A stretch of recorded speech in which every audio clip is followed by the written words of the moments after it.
Welcome to the High Performance Edge, the podcast for contractors who lead with building science and want to turn that advantage into a stronger, more successful business.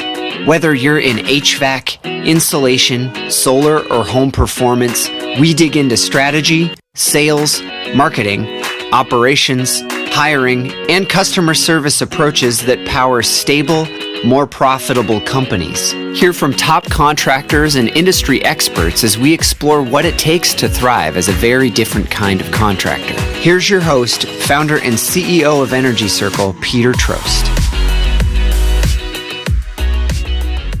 Hey folks, thanks for being here. Today's episode is all about lessons learned adding HVAC to a building envelope first business, and it's one you'll find valuable regardless of where you are on the path to a whole house service offering. I'm joined by Matt Hargrove of Total Home Performance on the Eastern Shore of Maryland and Kevin Brenner of Healthy Home Energy in Westchester, New York, two contractors who started in energy audits, built very successful businesses around insulation and crawl spaces, and then, only in the last few years, decided it was the right time to make the move to HVAC. We talk candidly about what pushed HVAC from someday to we're doing this now, the tough calls around subcontractors versus in-house crews, the joys and pains of hiring from the traditional HVAC world, and what happens when high-performance ideals collide with a very commodity heat pump market. There's plenty of hard-earned wisdom here, and Matt and Kevin are remarkably candid and generous in sharing the unvarnished versions of their journey. Their openness and honesty is a real gift. Let's dive in. Gentlemen, welcome. Today's topic is lessons learned adding HVAC to a primarily building envelope business. Both of you started off as energy audit driven companies, then expanded into the full building envelope, including crawl spaces in your case, Matt, and eventually HVAC. Can you walk us through the evolution and specifically what finally pushed HVAC from someday to it's time to do this now? So, Matt, let's start with you, and then we'll go to Kevin. Yeah, sure. Thanks, Big D, for having me. As a home performance contractor, I think any of us realize that HVAC is a natural fit. And for most, it's something that if we are not doing it now, it's something that we're always aspiring to. And that certainly was the case for us. It did take us quite a bit of time. We did not actually integrate into HVAC till late in our 15th year in business.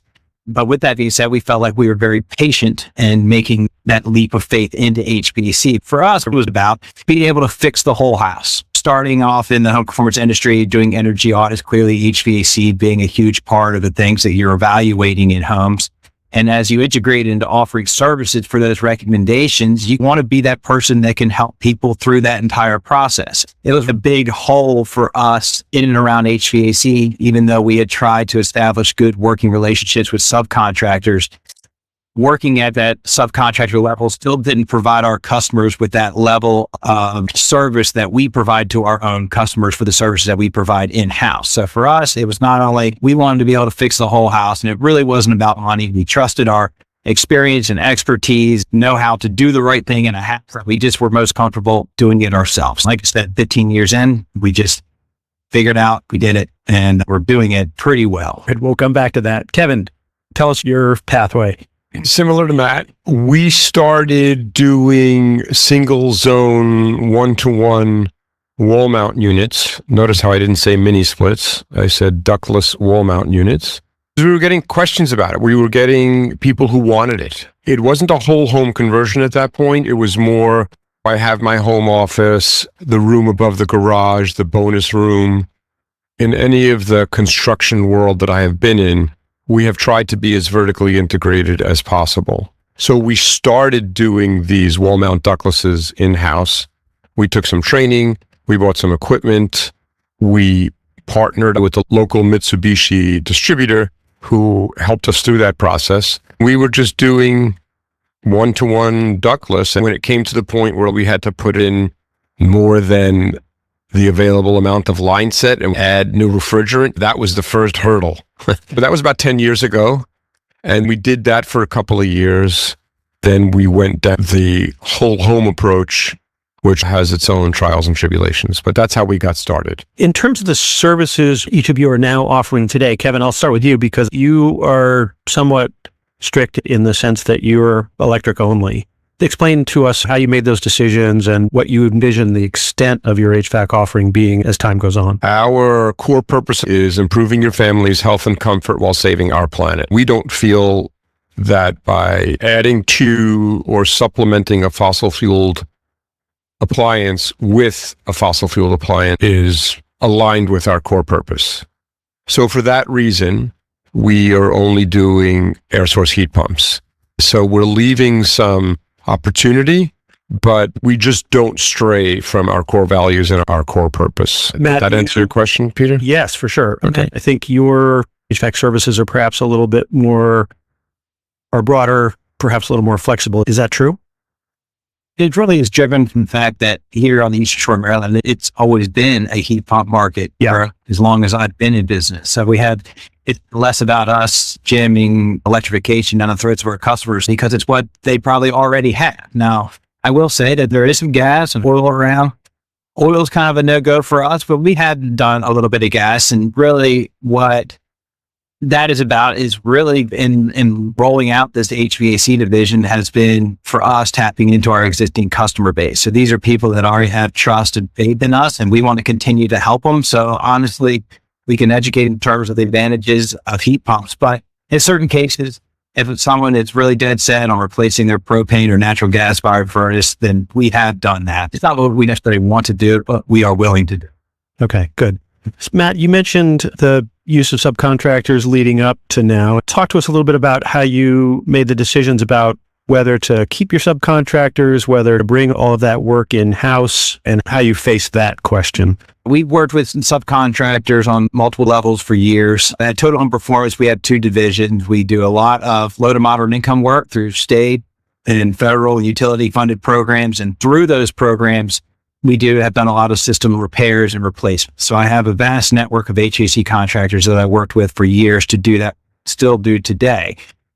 Where we lacked in terms of good relationships were on our market rate work, the jobs that we were selling to paying customers. It's a competitive marketplace like HVAC. It was difficult for us to get an estimate from a subcontractor, put any kind of appropriate markup on it to make it worth our while to manage the project, and it still be a competitive price to the customer when they can go get 10 other bids in a day's time practically. So it just didn't work. And quite frankly, we were doing more legwork to just sell jobs for HVAC contractors out of the kindness of our hearts in hopes that they'll refer us for an attic or insulation or crawl space job down the road. Yeah, and that makes sense as well. All right, let's shift gears a little bit and talk about the people side of things and what resources it took in order to bring these things in-house. I know, Kevin, I think you've got a fair amount of scar tissue from some experiments in trying to bring people in from the traditional HVAC world. Tell us a little bit more about that story and how things went initially as you tried to staff the heat pump division. Initially, we didn't view it as an experiment. It turned out to be an experiment, but it didn't start out that way. We had a couple of guys that we trained in-house, and then we hired two people that were in the field for between 10 and 20 years. Even though we stressed, as Brian says, RTFM, read the frickin' manual, they weren't reading the manual. These newer heat pump systems work on much higher pressures than the traditional R22 AC system. Some of them were literally afraid to test it to 600 PSI, and they just weren't doing it. Unfortunately, we found out the hard way the first really hot day when these systems were operating at higher pressures, above 300, which is what they tested it to. We got leaks. We learned, I would say, about a year, anywhere between 6 months and a year with having these guys make a bunch of mistakes that we can't do it this way. We have to train somebody from the ground up. And that's what we did. So I shut down the HVAC division for a year, which was not an easy thing to do. Not only did we lose opportunity there, and not only were we not able to serve our customers, but there's a certain amount of momentum that you lose when you're just saying we're not in the HVAC business anymore. And now that we've been training in-house, it's been much more successful, less callbacks, less issues. People are happier because when it gets really hot or really cold, they're not losing heating or cooling. We've implemented a much stricter process for testing and commissioning. So we're guaranteed, as much as you can be guaranteed in any of this work, we're pretty much guaranteed that we're not going to have an issue, because we are very simply following the manual. Yeah. I'm curious about what the source of that resistance was. You have invested heavily in the Healthy Home Academy. You have one of the best training facilities of a contractor anywhere in the country. Those of us on the outside would look at the approach of high performance contracting and assume that anybody in the trades who would see that kind of approach and the orientation towards building science and how much more interesting the work is and how much the quality is better. It's a fair assumption, don't you think, that everybody would just flock to our way of doing things, and yet you found resistance. What was the source of that? You would think that, and I certainly thought that, but you're dealing with human beings. And the good news and the bad news about what we do every day, some of the people, I call it the super tech syndrome. The super tech syndrome is, as soon as you think you're an expert, why do I need to learn anything else?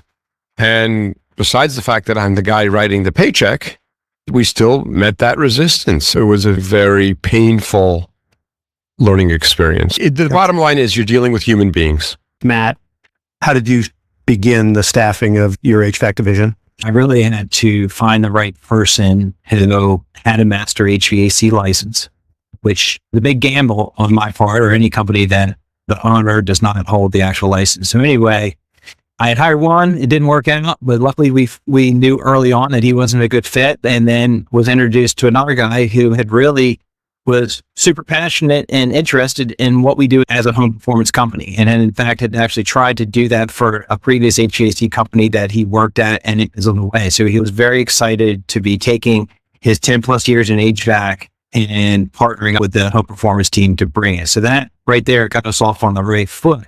But even him, they had a lot to learn, and then our additional techs. And what we found, it was that we've been fortunate. We have a great master who's the head of our division, a lead tech, and then two other technicians under him. But I see what Kevin's saying. We had to establish what our standards were and how we operate. What determines our success on a job outside of it looking nice for a picture for them to post on their Instagram. They're like, look how nice I did with the line height, and all the wires are neat and tidy, and the pipes, it looks nice. But they never really heard from me saying, that looks nice, but how did it perform? I didn't care how pretty it looked. I wanted to know how awesome it was in a way that it was performing. So that took us establishing some standards in and around the design, installation, and the commissioning of the system. That took a little bit of them getting used to, not so much on the design, a little bit on the installation, certainly in and around duct sealing. I was mind-blown that their lack of knowledge when it comes to duct sealing. These were HVAC guys, multiple years in the trade. We're just grimy home performance guys that have been slapping matchstick on ducts for eons, thinking it's like the easiest thing that we do, quite honestly, outside, rather than air sealing and insulating, all these other really difficult things that we do, slapping some mastic on all the duct connections. And it wasn't perfect when I expected it to be. I figured that was an easy ask, but it wasn't. What it took was on the commissioning side where they could see the difference it made in meeting our airflow targets. So we have a good friend, Keith O'Hara, who helped me establish some of those targets, 10% variance per room and 5% overall in terms of your airflow targets. And that's what we shoot for. And now when they call and ask me how the job goes, it's not, hey, look at this picture of this pretty duct system or this nice air handler set up in this closet. It's the commissioning numbers and saying, hey, man, we knocked this one out of the park. And that's how we determine success.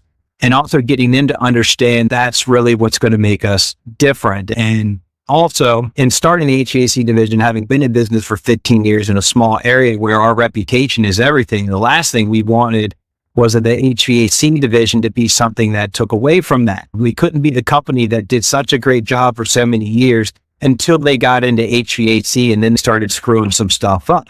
A lot more cutthroat. People were quick to get on the internet and bash you over a botched HVAC install, seemingly, than other things. We knew that going in, and I said that all along. I was like, we're going to do this. We're going to do it to the best of our ability because it cannot take away from everything that we built as a company for the last 15 years.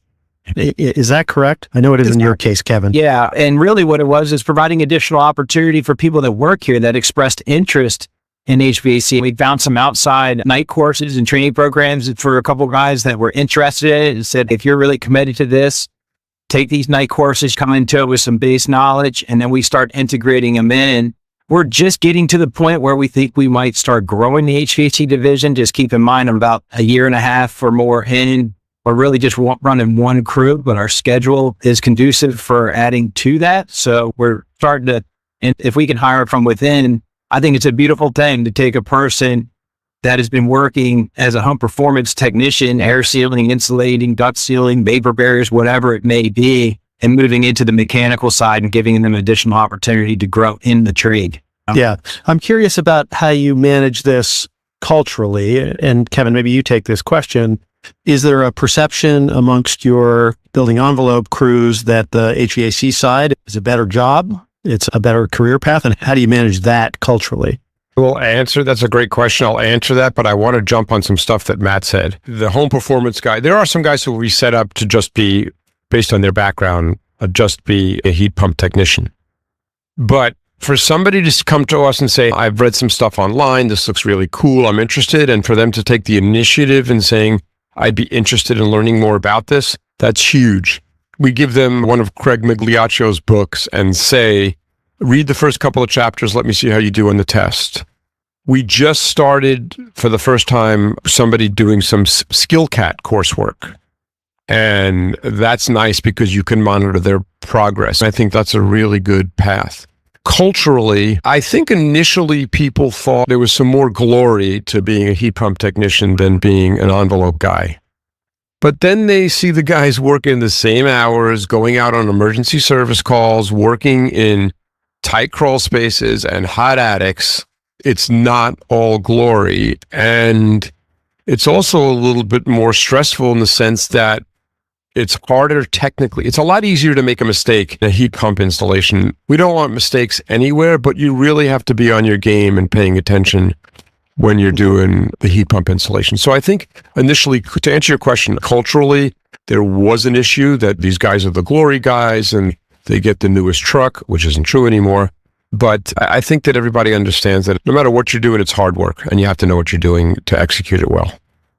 I'm interested in your answer to this question as well, but maybe you could also add to it how you're dealing with compensation on both sides. And is it the same? How has that rolled out? And that's exactly where I was going to go with it. All Kevin's points were very true. We're still working, both teams are still working in the same spaces. Where it can get a little tricky culturally is the differences in labor costs and material costs, quite frankly. Equipment costs on HVAC is different than what you're accustomed to. It's a different type of business than home performance, for sure, in that regard. We are having to pay more to get entry-level technicians in the door on the HVAC front than we are for a home performance technician. There's no secrets in a small business. People talk, but we've overcome that, and I think they understand it. This is a skilled trade, not to say that home performance isn't, but it's an age-old trade. The important thing is having a culture and an environment that you encourage that, and you try to do your part as a company to give opportunity to those that express interest in advancing into another department, whatever it may be. But yes, the labor cost is definitely different and can be a challenge. Let's shift a little bit and talk more about the kind of growth strategy, sales and marketing side of things. Matt, you mentioned that your initial strategy was to go back to your long list of past customers on the building envelope side and focus there. Is that still the case? How long does that strategy last before you start to compete in the open market for straight HVAC jobs? Yeah, that'll be interesting to see play out and see how much more runway we have doing what we're doing. What we're doing is on our crawl space encapsulation jobs, we do biannual inspections. We have over 800 maintenance customers on our crawl spaces. So we were able to send out friendly newsletter, touching base with them. I will say that didn't drum up a whole lot. We may have gotten a dozen or so over that time. Where we're really driving the leads into the HVAC department is through our normal sales channels, sales appointments, where we're already doing energy audits, attic insulation estimates, or crawl space estimates. And then it has driven us to do HVAC for years. We were stumbling across issues related to HVAC.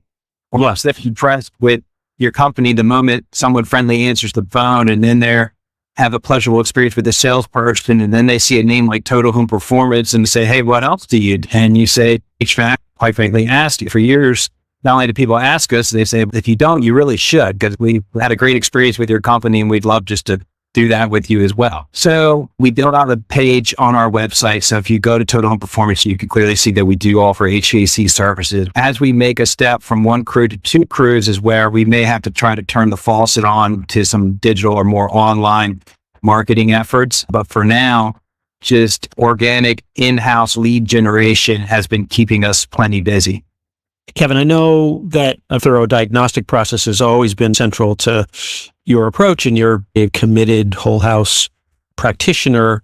At the same time, you're in a state that is heavily incentivizing heat pumps, and there is this growing kind of commodity side of the heat pump market where people have heard about them. They know there's some incentives to be had, and they just want to get a ductless head for a bonus room or something like that. So how are you dealing with that side of the market in the more price-driven commodity heat pump buyer? New York State is a very competitive market. There are a lot of people there. But when we start training and throughout their tenure at Healthy Home, what we say across the company is we don't want to be like all the other assholes out there. And what that means is we want to do it as best as we can.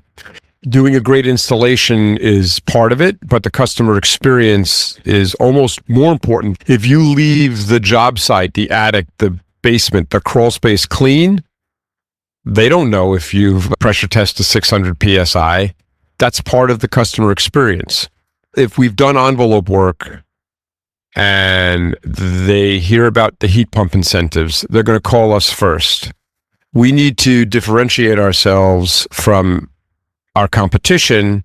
We don't view it as competition because the experience that the customer gets with us is different than 99% of your typical heat pump installers. Yeah. So does that mean you will turn them away at the initial phone call if you sense that this is an unqualified lead that just wants a low price? If they call us up and say, hey, we have 5 bids, we saw your truck on 684, can you give us a 6th? That's a red flag.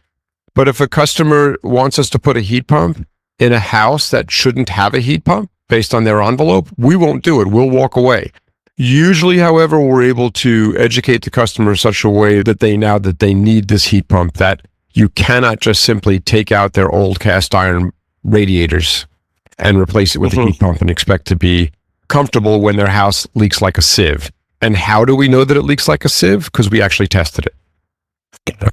I want to talk about the service agreements, and because they are a standard practice of a lot of HVAC companies and a key driver of that business model. Matt, you mentioned that you already have about 800 service contracts for your crawl space. Are you just going to convert those over? What is your strategy with respect to traditional service contracts for the HVAC maintenance side? We didn't just want to be the company that came and installed a $10,000, $15,000, $20,000 system and said, hey, good luck. We think that is really important to be there for, especially our customers that trusted us on a new install, to know that they count on us for service and the maintenance moving forward. But we don't want to open that up to just everybody, and not even to our 800 crawl space customers just yet. We wouldn't be able to handle it. So we got to be really careful. And in fact, even now, 18 months in on doing installs, the number of people that we need to get back to service is starting to be a little bit challenging. We're needing to hire to handle that. Our hand is being forced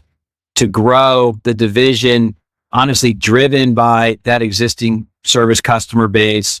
We got to protect our reputation. We don't want to screw this up, and it could ruin a really good install and a really happy customer by not being there when they need you the most. Gotcha. That is definitely one of those challenges of integrating into HVAC that is different. Someone once said to me, and it made perfect sense, it's like perfectly installed insulation is a beautiful thing because it really doesn't break. You go put some cellulose in somebody's attic, chances are it's not going to break. But you can do a perfect install of a heat pump. It doesn't matter. It's a mechanical piece of equipment. At some point, it's going to break. Right. Everyone that we brought on at this stage in the game has a real opportunity because they're getting at the ground floor. So I look at our service techs right now, our install technicians, as opportunities for them to become our service department managers and health people. Every single person that I'm hiring right now, I hope they are capable of doing the next 6 jobs beyond it. You know what I mean? I need them for the job that they're doing right now. But when I talk to them, I say, you keep this up, the better job we do now, the more we can grow this, and your opportunities are going to grow right along with it. That's how we operate, and that's hopefully what's driving them every day to show up and do a good job. Gotcha. Okay. Let's wrap by just giving a lot of really good, I think, advice. And I think a substantial number of our listeners are in that category that you came from, which is they're doing really good home performance work now, limited to the building envelope. So great air sealing and in some cases crawl space work and attic insulation. If you were giving advice to that crew who might be thinking about transitioning into the heat pump or full HVAC side, what would that advice be? Matt, why don't you go first? I think it would be just to try to keep it simple as possible out the gate. One thing that we struggled with, we were doing work every single day. We were fortunate that in our first year, we had a job to go do. But as it panned out, we didn't make any money doing it. And my CFO was telling me, what are you doing over here? You really think that this was a good idea or what? And I said, we're going to figure it out. What really pains you is when you hear that you're expensive as a company, we're not going to be the cheapest, nor should we be. We are offering something different and better. And so we were more expensive. How can we be more expensive than most of the competition and not be making money? It just takes time. It is a new business, and not many people should expect to make money in their first year. All right? And then it took about 18 months to get over that hump, all that initial, you got your processes, your procedures, your standards, and it starts to level up. And then hopefully you start refining what your labor looks like, what material costs, and you can get yourself sorted out and hopefully start making some money doing this type of work. But I think what would have helped me is just keeping it a little bit simpler. Yeah. Kevin? I think going from home performance to heat pumps is easier in some respects to do it right than going the other way, because as home performance contractors, we already understand the building envelope. And really, the building envelope is the most important thing when it comes to properly sizing an HVAC system and improving that. And also understanding when you improve it, what do you expect for those improvements to do? What are they going to do for your air infiltration rates? That's the most important thing. So I think that's the easier path. In a way, we started the path that is set up better for success in terms of performance of this system. And however you define performance, whether it's actual data that I'm a big fan of in terms of testing, like Matt said, 10% at each register and 5% overall of performance, or you define it as the customer comfortable. It's just when you understand the building envelope, you have a better shot. And then again, not surprisingly, I'll agree with Matt, start small. Maybe you just do some ductless systems, which are easier to get right. You're not dealing with the duct losses and sizing and air sealing and all the things that you have to do, particularly on the design side when you're talking about a ducted system.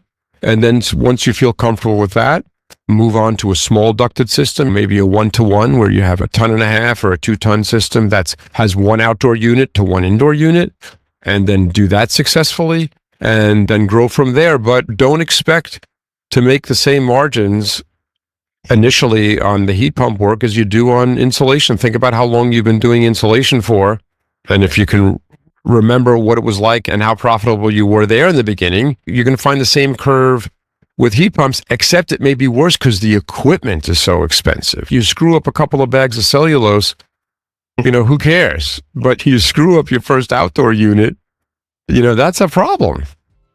All right, gentlemen, thank you so much. Your openness and willingness to share both the good and the bad of the process you went through is very generous. So thank you for doing that, and we really appreciate you being here. The High Performance Edge podcast is brought to you by our company, Energy Circle, the marketing agency that for 15 years has served the most successful high-performance contractors in the country. Curious about whether we might be a good fit for your marketing and website needs? It begins with a no-obligation, no hard sales discussion of your business and goals and an honest assessment of whether we can make an outsized impact on your company. Check out energycircle.com or email me directly at peter@energycircle.com.